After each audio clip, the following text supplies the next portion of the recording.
ఈరోజు గురువారం సందర్భంగా బాబా గారి సాయి సచ్చరిత్ర అధ్యాయంలో 28వ అధ్యాయంలో ఉన్న లాలా లక్ష్మీచంద్ గురించి చెప్పబోతున్నానండి.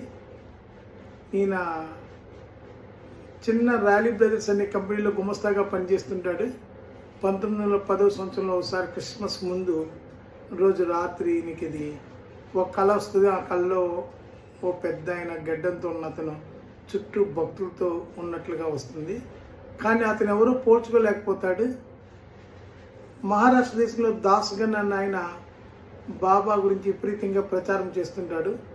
ఆ సమయంలో ఆయన ఒకసారి తుకారం కీర్తన చేస్తున్న సందర్భంలో ఇతని మిత్రుడితో కలిసి, మంజునాథ్ అనే మిత్రుడితో కలిసి ఆ కార్యక్రమానికి వెళ్ళటం జరుగుతుంది. అక్కడ కీర్తన తుకారాం జీవితం అతని మనసును నాటి అక్కడ ఫోటో పెట్టుకుని కీర్తన చేయడం అలవాటు దాస్గన్కి. అక్కడ బాబా ఫోటో పెడతాడు. అది చూసి కళలో వచ్చిన అతను ఇతనే అని గ్రహిస్తాడు లక్ష్మీచంద్. అతను అప్పటి నుంచి షిర్డీకి వెళ్ళటానికి ఉవ్విళ్ళూరుతుంటాడు. అదే సమయంలో అతని క్లోజ్ ఫ్రెండ్ ఒక అతను వచ్చి, శంకర్రావు అన్న అతను వచ్చి రాత్రి 8 గంటలకల్లా వచ్చి షిర్డీకి వస్తావా అని అడుగుతాడు. అప్పుడు ఎంత సంతోషపడతాడో మనం మాటల్లో చెప్పలేము. వెంటనే వాళ్ళ పెళ్లి తండ్రి కొడుకు దగ్గర 15 రూపాయలు అప్పు తీసుకుని షిర్డీ వెళ్ళటం జరుగుద్ది. దారిలో ఈ శంకర్రావు ఇతను భజన చేస్తారు.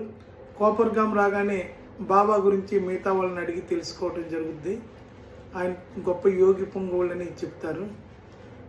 సరే, షిర్డీ వచ్చి తర్వాత సువాసన గల తామర పువ్వుని చూసి భ్రమణం ఎలా సంతోషపడుతుందో అలాగా బాబా పాదాలు చూసి ఈయన ఎంతో సంతోషపడతాడండి.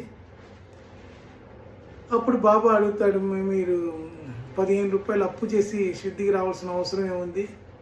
దారిలో నువ్వు సమస్తము బాబా గురించి భజన చేసావు, బాగానే ఉంది.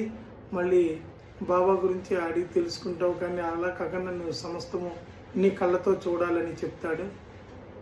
అతనికి వెంటనే ఆశ్చర్యపోతాడు. అప్పు చేసి సిద్ధికి వచ్చిన సంగతి బాబాకి ఎలా